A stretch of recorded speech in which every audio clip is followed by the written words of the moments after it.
자, 오늘은 주현절입니다.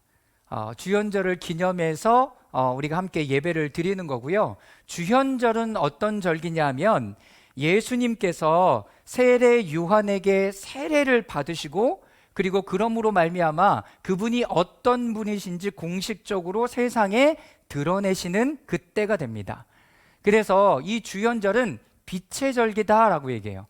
빛의 절기는 어떤 의미를 이야기하냐면 하나님께서 세상에 이 땅 가운데 빛을 비춰주셔서 주님이 보여주시는 그 길을 따라가게 하는 것이 바로 빛의 절기입니다. 여러분, 지금까지는 우리는 뭘 따라왔을까요? 신년 예배 때 여러분들에게 말씀드렸던 것처럼 나는 도대체 나의 신앙생활과 여정을 뭘 따라온 거지? 예수님의 말씀을 따라왔나? 아니면 그럼 내 마음에 그냥 움직임을 따라서 움직여 왔나? 우리가 예수 그리스도와 함께 세례를 받았다라는 의미는 이제 빛 되신 그 주님과 함께 그 영적인 여정을 가는 것이다 라는 것입니다. 그리고 하늘에서 오는 하나님의 은혜로 모든 것을 새로운 방식으로 이해하게 하는 때가 바로 이 주현절의 시즌입니다. 그래서 가들리 하다가 여러분들이 한 번도 질문하지 않은 내용들이 있는데요. 마지막 동방 박사들이 이렇게 막 왔을 때 사모님이 이런 얘기를 했어요. 1월 6일까지는 동방 박사들이 도착할 수 있을까요? 혹시 생각나세요? 왜 1월 6일일까요? 왜 12월 25일을 향해서 막 가고 있는데 왜 1월 6일까지 도착할 수 있을까요? 라는 질문을 메시지 가운데 줬을까요? 여러분, 그건 바로 주현절을 암시하는 내용이었습니다. 그러니까 우리가 예수 그리스도를 본다라고 얘기하는 것은 예수 그리스도가 이 땅 가운데 어떻게 실질적으로 드러나나, 여러분, 이런 부분들을 우리가 캐치할 수 있어야 되는 거죠. 근데 우리가 그냥 신앙생활하면 이걸 알 수 없어요. 주현절의 빛의 절기, 그래서 이 동방 박사들은 마구간에 있는 예수님을 만난 게 아니라 좀 시간이 지나서 집에 있는 예수 그리스도를 영접하게 됩니다. 다시 말하면 만나고 보았다라는 거죠. 여러분, 우리는 지금 그 예수 그리스도, 빛 대신 예수 그리스도를 보는 시즌을 걸어가고 있습니다. 자, 마태복음 3장 16절에서 17절까지는 이렇게 기록합니다. 제가 읽어볼게요. 예수께서 세례를 받으시고 곧 물에서 올라오셨다. 그때 하늘이 열렸다. 여러분, 성경에 하늘이 열렸다는 표현이요, 몇 군데 나오지 않습니다. 막 등장하는 장면이 아니에요. 첫 번째로 구약에서 하늘이 열렸다라는 표현이 어디서 나오는 줄 아세요? 노아의 방주, 노아의 홍수 때. 노아의 홍수 때 하늘이 열리고 비를 내린데 그 대신 땅에서도 샘들이 터져서 함께 샘이 터져 나와요. 그러니까 하늘에서만 40주야를 비가 온 것이 아니라 하늘에서뿐만 아니라 어디서도, 땅에서도 깊은 샘들이 터져요. 여러분, 여기서부터 뭘 얘기하는 줄 아세요? 하나님의 나라는요, 뜻이 하늘에서 이루어진 것 같이 어디서도, 땅에서도 이루어지는 거예요. 그러니까 우리가 이 땅을 살아가면서 봐야 되는 것은 지금 하나님께서도 지금 그거를 원하시는가? 여러분, 이게 굉장히 중요한 때가 돼요. 중요한 의미가 돼요. 나는 원하는데 하나님은 원하지 않을 수 있어요. 그렇기 때문에 하나님의 뜻과 마음을 부르는 거죠. 그러면서 하늘이 열리는 때는 특별히 세례 요한에게 예수님이 세례를 받으실 때 하늘이 열려요. 여러분, 또 어떨 때 하늘이 열리는 줄 아세요? 예수님이 승천하실 때 하늘이 열려요. 여러분, 이때는 하나님의 은혜가 이 땅 가운데 부어지는 시즌이 되는 거예요. 부어지는 시즌. 이때 여러분들이 기도할 수 있는 건, 하나님, 저희들에게 은혜를 부어주십시오라고 기도할 수 있습니다. 그러면 하늘에서 내리는 하나님의 은혜를 부어주시는 거죠. 자, 계속 읽어볼게요. 그는 하나님의 영이 비둘기같이 내려와 자기 위에 머무는 것을 보셨다. 그리고 하늘에서 소리가 나기를, 이는 내 사랑하는 아들이라, 내가 그를 좋아한다. 성부, 성자, 성령께서 함께 거하심으로 말미암아서 삼위일체 되시는 주님께서 함께 거하시는 때가 돼요. 여러분, 주현절은 이런 시즌이에요. 하나님의 은혜가 우리 가운데 부어지고 성부, 성자, 성령이 함께 드러나는 시즌. 자, 그런데 오늘 읽었던 요한복음 1장 18절에서 34절까지의 말씀은 예수님이 세례를 받으실 뿐만 아니라 누구에게 조금 더 포커스가 돼 있냐면 세례 요한에게 포커스가 돼 있는 걸 여러분이 말씀을 통해서 볼 수 있으셨을 겁니다. 세례 요한이 예수 그리스도에게 세례를 줘요.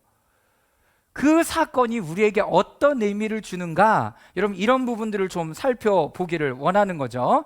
자, 겸손, 조명으로 향하는 길. 예수님의 물 세례는 몇 가지 중요한 의미들을 가지고 있습니다. 첫 번째는요, 하나님의 빛이 우리 가운데 비춰지는 시즌이에요.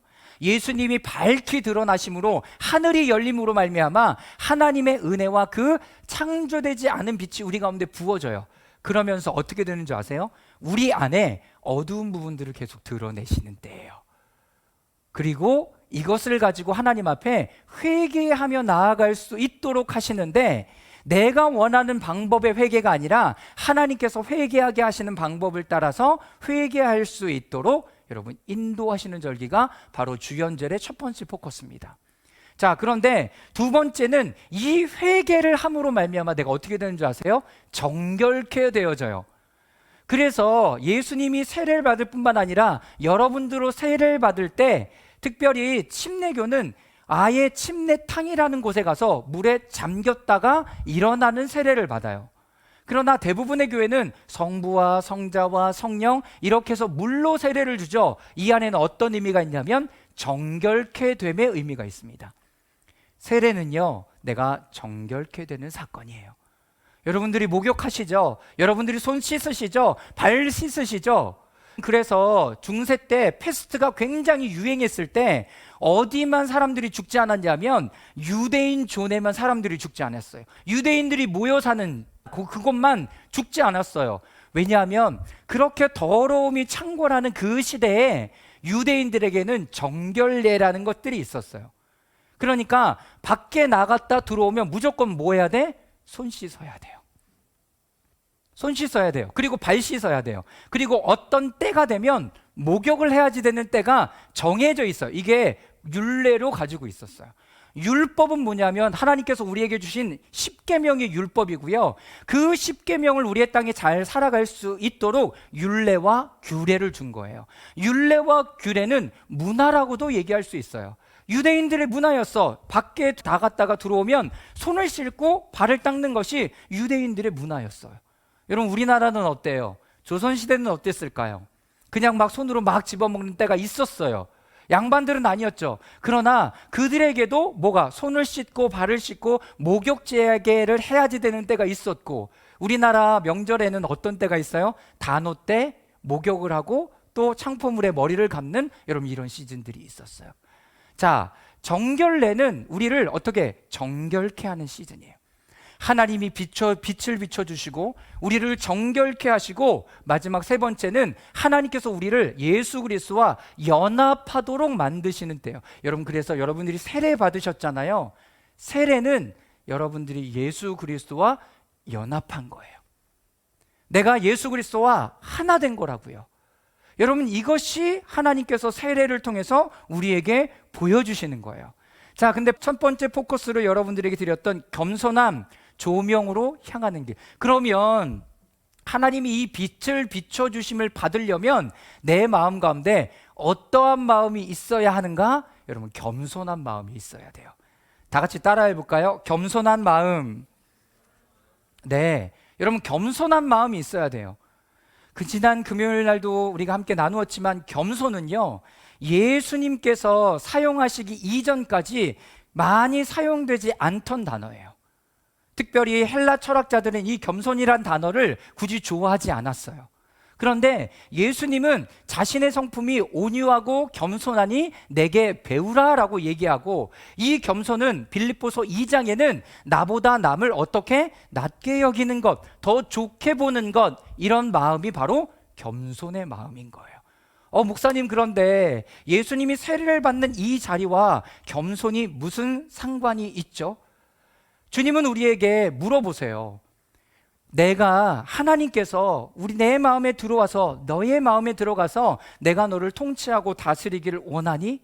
너의 생각과 마음과 몸, 이 모든 것을 다스리기를 원하니? 하나님 우리에게 그렇게 질문하세요. 질문하신다고요. 그리고 우리는 내가 그것을 진정으로 원할 때 삼위일체한 하나님께서 우리에게 은혜를 주시기 시작한다라는 것을 여러분 잊지 마시길 바랍니다.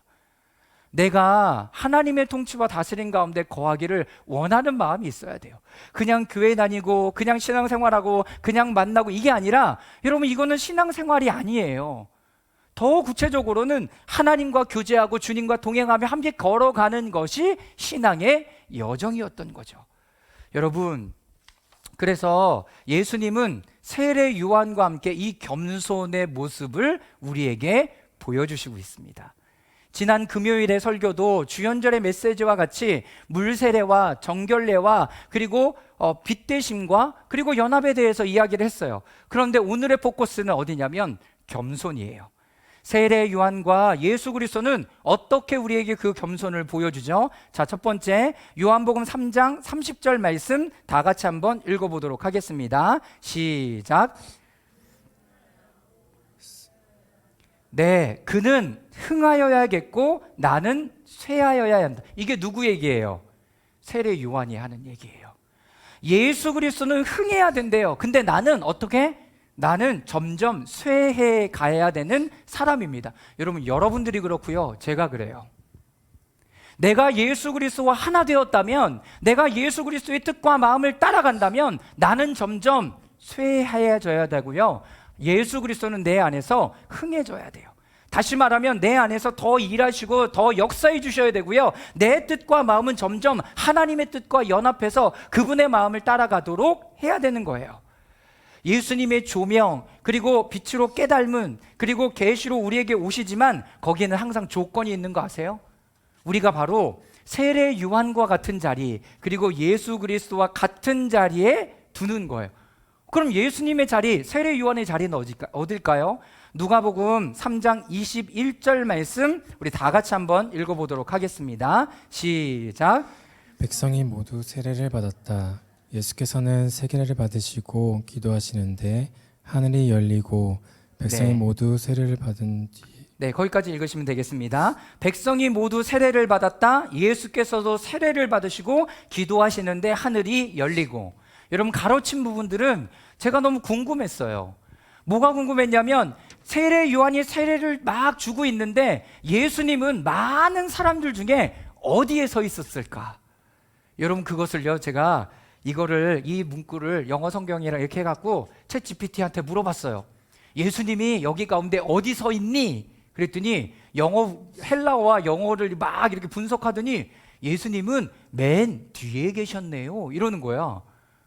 그의 근거를 대봐라. 그랬더니 이게 모든 사람이 세례를 받은 뒤에 예수께서도 세례를 받으시고, 여러분 원어가 그렇게 기록하여 있다는 거예요. 그러면 세례 요한이 많은 사람들에게 세례를 막 주고 있는데 예수님은 지금 어디 서 있는 거예요? 사람들의 맨 뒤에 서 있는 거예요. 맨 뒤에. 여러분, 좀 이미지가 그려지세요? 여러분 생각해 보세요. 예수님이 그럴 만한 분이세요?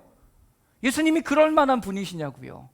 세례 요한도 얘기해요. 뭐라고 얘기하냐면, 여러분 오늘 세례를 받는데 여러분과 내가 알지 못하는 한 분이 와서 서 계십니다 라고 얘기해요. 그게 누구야? 예수님 얘기하는 거잖아요. 근데 예수님 어디 있어요? 맨 뒤에 있어요. 여러분, 예수님이 자신의 자리를 지금 어디에 두고 있다는 거예요? 맨 뒤에 두고 있다는 거예요. 맨 뒤에. 여러분, 이것이 겸손이에요. 이것이 겸손이라고요. 다른 사람들이 다 지나가고 먼저 온 사람들이 그 세례를 받을 수 있도록 그 자리를 다 내어주고 자신은 자신의 원래 자리에 서 있는 것. 여러분, 바로 예수님이 세례를 받으실 때 예수님의 자리는 맨 뒤 겸손의 자리였습니다. 겸손의 자리예요. 이게 바로. 그럼 나는 지금 어디에 서 있습니까? 드러나고 나타나고 보여주고 싶어서 어디를 막 달려가고 있습니까? 아니면 예수님과 같이 하나님이 운행해 가시는 그 뜻을 따라 내가 뒤에서 자신의 순서를 기다리고 있는지. 두 번째, 마태복음 말씀에 보면 예수님은 세례를 받기 위해 세례 요한을 찾아가셨어요. 여러분, 세례 요한을 찾아가시기도 해요. 세례 요한, 내가 누군지 알지? 내가 오늘 주연절에 드러나야 되니까 너가 일로 와야 될 것 같아. 너가 일로 와야 될 것 같아. 여러분, 어떤 사람을 찾아간다라는 것은 겸손한 거예요. 근데 항상 높은 사람은 어떻게 해요? 내가 있는 대로 와. 그쵸? 여러분, 여기서 교만과 겸손이 판가름 나기 시작해요. 내가 마음을 들여서 가는 그 자리는 내가 내 시간과 정성과 재정과 모든 것을 보내가는 자리예요. 보내가는 자리. 그게 바로 겸손의 자리라는 거예요. 마태복음 3장 13절부터 15절까지 말씀을 제가 읽어보도록 하겠습니다. 그때 예수께서 세례 요한에게 세례를 받으시려고 갈릴리를 떠나 요단강으로 요한을 찾아가셨다. 여러분, 갈릴리를 떠나서 요단강으로 예수님이 요한을 찾아가셨어요. 여러분, 이게 겸손이에요. 지금 자신의 때를 아는 거죠. 그리고 자신의 하나님의 때를 이루어가기 위해서 내가 있어야 되는 그 자리로 나아가는 거예요. 여러분, 이것이 겸손의 모습입니다. 겸손의 모습. 14절, 그러나 요한은 내가 선생님께 세례를 받아야 할 터인데 선생님께서 내게 오셨습니까? 하면서 말렸다. 여러분, 세례 요한에게는 예수님에게 세례를 주지 않을 뭐가 있어요? 명분이 있어요. 어떤 명분이 있죠? 예수님은 나보다 나중에 오셨지만 먼저 계신 분이다라는 그 예수님의 정체성을 분명히 아실 뿐만 아니라 자신의 정체성도 분명히 알고 있었던 사람이 세례 요한. 그러니까 예수님 안 돼요. 예수님이 저에게 세례 주셔야죠. 여러분, 이게 겸손이잖아요. 여러분, 근데 이렇게 내가 해야 되는 일들을 빼고 뒤로 빠진다면 여러분, 이것은 겸손이 안 될 수 있습니다. 겸손의 본래의 뜻은 여기 예수님께서 말하신 것처럼 바로 그렇습니다. 15절 말씀 다 같이 읽어보겠습니다. 시작. 예수께서 그에게 말씀하셨다. 지금은 그렇게 하도록 하십시오. 이렇게 하여 우리가 모든 의를 이루는 것이 옳습니다. 그제서야 요한이 허락하였다. 여러분, 겸손은 뭔지 아세요? 하나님의 뜻을 이루어가는 거예요. 겸손은 하나님의 뜻을 이루어가는 거라고요. 내 뜻을 주장하고 내 뜻을 나타내고 내 때가 아닙니다, 나는 못합니다, 나는 안 할래요, 이렇게 빼는 게 아니라 지금이 하나님의 뜻을 이루는 때인 것을 내가 알아차렸다면 하나님의 모든 뜻을 이루기 위하여 내가 그 일을 하는 것이 겸손이라는 거예요. 할렐루야. 여러분, 이게 겸손이라고요. 내가 지금 이런 은사와 달란트가 있는데 하나님 나에게 지금 이것을 맡기시는구나. 난 지금 이런데 막 생각하고 따져보니까 할 컨디션이 아니야. 할 컨디션이 아니야. 저는 못하고 안 할래요. 여러분, 이게 겸손이 아니라고요. 본인의 내면을 살펴보세요. 뭐가 내 안에 자리 잡아 있어서 하나님이 이것을 지금 하라고 얘기하는데 나는 안 하고 싶을까요? 여러분, 이것이 예수님의 세례 가운데 보여주시는 세례 요한의 자리며 예수 그리스도의 자리, 겸손의 자리가 되는 것입니다. 내가 이 땅에서 하나님께서 보내신 받은 사람으로 살아가는 것은 바로 그분의 의, 옳음, 뜻을 이루려는 것입니다. 내가 옳다고 여기는 가치 기준을 이루어가는 게 나의 비전과 꿈이 아니에요. 여러분, 우리가 신앙생활을 하면서 이 부분들을 잘 세워갈 수 있어야 되겠죠. 자, 세 번째, 세례의 진정한 적용입니다. 모든 일을 어떻게 이루는지에 대한 하나님의 뜻을 알 수 있도록 해줍니다. 하나님 안에서 하나님의 의를 그리고 뜻을 알 수 있게 해주는 거죠. 그래서 우리는 어디로 가요? 두 번째, 예수님을 따라 요단강으로 가요. 그리고 그 세례의 자리에 서 있어야 돼요. 그리고 그것이 맨 뒷자리가 되는지도 몰라요. 겸손은 우리의 세례에 실천하는 핵심이 됩니다. 그럴 때 예수님이 우리의 마음에 빛을 비춰주기 시작해요. 여러분, 리프레임 처치는 2026년에 이제 5년째 되는 해가 됩니다. 그리고 하나님의 시간, 그 경륜 안에서 한 몸 되어서 교회를 이루어 갑니다. 여기에서 우리가 배워야 되는 하나님의 성품은 바로 겸손이 됩니다. 겸손을 배워야 하는 거죠. 예수님의 겸손은 아들이시지만 하나님의 뜻을 이루어가기 위해서 누구에게요? 사람에게 세례를 받아요. 여러분, 신이신 그분이 왜 사람에게 세례를 받아야 되냐고요? 여러분, 우리를 위한 거예요. 우리에게 그 모든 본을 보여주시기 위해서. 그리고 세례 요한은 자신이 그분의 신발끈조차 맬 수 없는 사람이지만 예수님께 세례를 베푸는 이런 겸손의 모습을 보여주고 있는 거죠. 여러분, 이것이 겸손이에요. 나의 생각과 마음과 여기 안에 갇혀져 있는 수없이 많은 것은 하나님의 뜻 안에서 어떻게 돼야 돼요? 조율이 돼야 돼요. 조율이 돼야 된다고요. 교회의 일원으로 한몸 되어 이루어가는 동안 그동안 들었던 말씀을 삶으로 살아내고 이전 것들을 버리고 새로운 마음으로 하나님을 닮아가는 문화와 모습을 겸손한 마음으로 받아들이며 나가는 그 실천의 모습들, 이 모든 것은 우리의 뜻, 내가 하고 싶은 뜻을 이루려는 게 아니라 하나님의 모든 뜻과 의의를 이루어 나아가게 하시는 하나님의 마음을 기억하게 합니다. 아, 하나님의 본래 마음이 이거였지. 하나님의 본래 뜻이 이거였지. 여러분, 그것이 흔들리지 않게 가는 거죠. 여러분, 여기서 또 한 가지 중요한 것이 있습니다. 주연절의 세례 요한의 역할은 매우 중요했습니다. 그렇죠? 여러분, 세례 요한은 예수님이 바로 마리아의 배에 잉태한 다음에 바로 어떻게 됐어요? 세례 요한의 어머니인 엘리사벳을 만나서 먼저 성령의 세례를 줬던 사람, 그분이 바로 예수 그리스도였어요. 그런데 이제 30년이 지난 다음에 세례 요한이 예수 그리스도에게 세례를 줘요. 여러분, 그 신비를 섬긴 종이 됩니다. 저는 여러분 한 사람 한 사람이 그 하나님의 신비를 이루어가고 섬겨가는 하나님의 사람들이 되기를 주님의 이름으로 축원합니다. 여러분, 내가 지금 하는 일이 하나님의 신비를 이루어가는 중인가? 성탄 때에는 누가 그랬어요? 요셉과 마리아, 그리고 사가랴와 엘리사벳이 그 하나님의 신비를 섬겼던 사람이에요. 마리아는 자신의 몸으로, 요셉은 문화와 전통과 이것을 다 깨는 그 삶으로, 사가랴는 제사장으로, 엘리사벳은 임신을 하지 못하던 여자로, 여러분, 그런 부분들을 살아내고 있는 거죠. 지난 주간에 한나의 얘기 봤잖아요. 한나의 얘기. 여러분, 그것이 실질적으로 자기가 그 하나님의 신비를 자신의 몸으로 살아가는 거라고요. 우리가 대림절을 보면서 호세아는요, 호세아도 마찬가지로 하나님의 신비를 자신의 삶으로 살아가는 거라고요. 내가 지금 하는 것이 하나님과의 삶과 어떤 연관성이 있습니까? 여러분, 그래서 세례의 삶은 실제예요. 세례의 삶은 실제로 우리 가운데 다가와지는 것이 됩니다. 이제는 우리 각자가 따라야 할 성경의 모범이 있습니다. 하나님의 모범이 있습니다. 그것은 바로 교만이 아닌 겸손으로 우리를 인도해 가는 것입니다. 자, 두 번째, 조명이란 이 신학적 용어가 다소 생소하게 들릴 수 있습니다.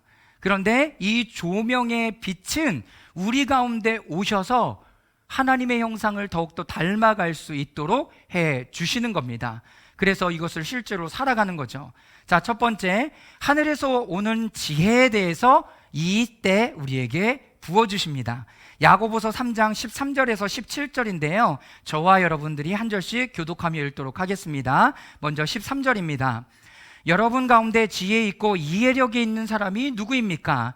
그러한 사람은 착한 행동을 하여 그의 행실을 나타내어 보이십시오. 그 일은 지혜에서 오는 온유함으로 행하는 것이어야 할 것입니다. 여러분의 마음속에 지독한 시기심과 경쟁심이 있으면 자랑하지 말고 이러한 지혜는 위에서 내려온 것이 아니라 땅에 속한 것이고 육신에 속한 것이고 악마에게 속한 것입니다.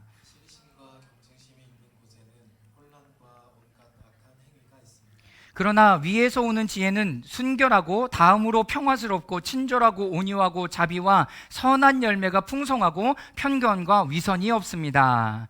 정의의 열매는 평화를 이루는 사람들이 평화를 위하여 그 씨를 뿌려서 거두어들이는 열매입니다. 여러분, 여기에 세 가지 포인트가 나와요. 첫 번째는 땅에 속한 지혜. 땅에 속한 지혜. 내가 지금 이런 부분들을 지금 얘기하고 있다. 시기심과 경쟁심, 자랑하고 진리를 거슬려 속이는 것. 여러분, 이거 땅에 속한 거래요. 분명하죠? 분명하죠? 그런데 하늘에 속한 거 다시 한번 읽어볼까요? 17절입니다. 시작. 그러나 위에서 오는 지혜는 순결하고 다음으로 평화스럽고 친절하고 온순하고 자비와 선한 열매가 풍성하고 편견과 위선이 없습니다. 여러분, 이것이 하늘에서부터 오는 지혜예요. 하늘에서부터 오는.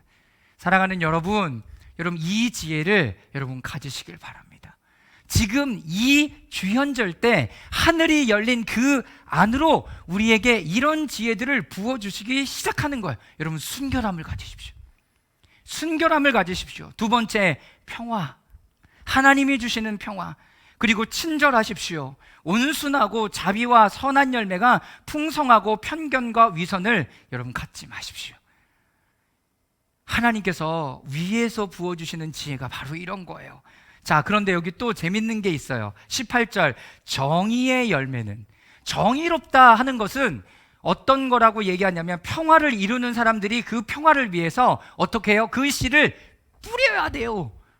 여러분들의 마음에 그 평화, 정의를 뿌릴 때 여러분 그것으로 얻는 열매가 평화인 거예요. 그래서 성경에서 하나님의 방법은 모두 중요해요. 방법도, 방식도, 이루어가는 과정도 중요합니다. 하나님의 평화를 이루어가는데 폭력을 사용하고 있다? 여러분, 폭력을 심는 거예요. 그러나 그것을 이루어가고 하나님의 공의와 정의가 이루어내기 위해서 하나님께서 우리에게 요청하시고 뿌리라고 주시는 씨앗은 평화의 씨앗이거든요. 그래서 평화의 방법으로 그 일들을 해 나가는 거죠. 자, 두 번째, 내 안에 빛을 따르는 삶. 여러분, 그러면 우리가 그 빛을 어떻게 따라갈 수 있을까? 요한복음 8장 12절입니다. 함께 읽겠습니다. 시작. 예수께서 다시 그들에게 말씀하셨다. 나는 세상의 빛이다. 나를 따르는 사람은 어둠 속에 다니지 아니하고 생명의 빛을 얻을 것이다. 네, 마태복음은 제가 읽겠습니다. 너희는 세상의 빛이다. 산 위에 세운 마을은 숨길 수 없다. 또 사람이 등불을 켜서 말 아래다 내려놓지 않고 등경 위에다 둔다. 그래야 등불이 집안 모든 사람에게 환히 비친다. 여러분들이 빛을 받잖아요. 여러분들이 이 시간에 계속 겸손함으로 하나님의 지혜와 빛을 받잖아요. 여러분들이 원하지 않아도 하나님이 여러분들을 높은 곳에 두시기 시작해요. 왜? 모든 사람이 그 빛을 보고 주님을 따라갈 수 있게 하려고. 할렐루야. 여러분, 이것이 여러분들의 정체성. 여기에 요한복음 8장 12절, 나는 세상의 빛이다. 그리고 요한복음 5장 14절, 너는 세상의 빛이다. 자, 옆에 분들에게 이렇게 인사하겠습니다. 당신은 세상의 빛입니다. 네, 한 번 더요. 뒤에 분들에게 당신은 세상의 빛입니다. 여러분, 이게 여러분의 정체성이에요. 이것이 여러분들의 정체성이라고요. 여러분이 어둠이 아니에요.